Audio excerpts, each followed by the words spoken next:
Now, one of the statements that I usually have a problem with is the claim that African countries were given independence when the term given is used. I feel like uh, reducing African independence to the term given is sort of diminishing the efforts that the African freedom fighters put in the struggle for independence. Because when you say you gave someone something, it shows like there is no effort was put into attaining that thing. When that is not the case, because in the case of different African countries, a lot of African countries had to struggle for independence. Protests had to be organized, boycotts had to be organized, revolutions had to be organized. In some cases, even guerrilla warfare had to be organized. In my country, Kenya, we had the Mau Mau movement. Tanzania had the Maji Maji rebellion. Uh, Countries in the south, like South Africa, we had the anti-apartheid movement. In Ghana, Nigeria, Eritrea, both East, Central, West Africa, and South Africa, countries had to fight to gain independence.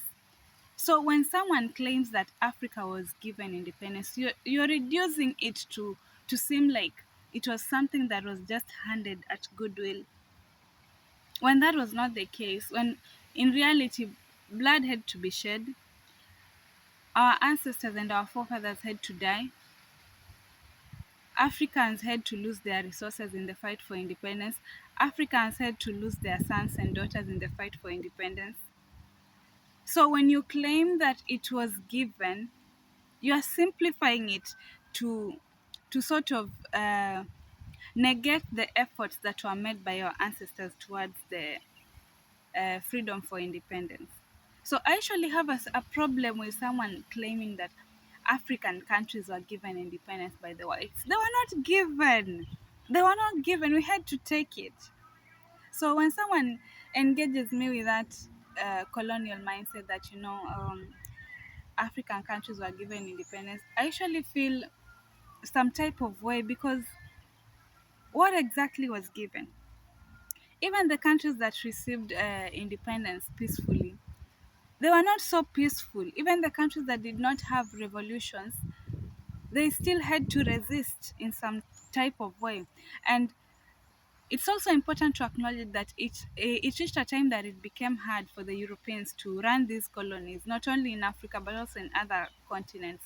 For instance, in the case of India, which was also colonized by the British, it was it was becoming expensive for them to run these colonies. Logistically, it was not the logistics are not making sense for them, so they eventually had to give up the colonies, not because they wanted to give the independence, but because of course there was resistance, and it was hard to run the colonies. So when someone reduces the effort of the African freedom fighters, or the efforts that our forefathers put in fighting for independence, by claiming that it was given to them, man, I have a problem with that.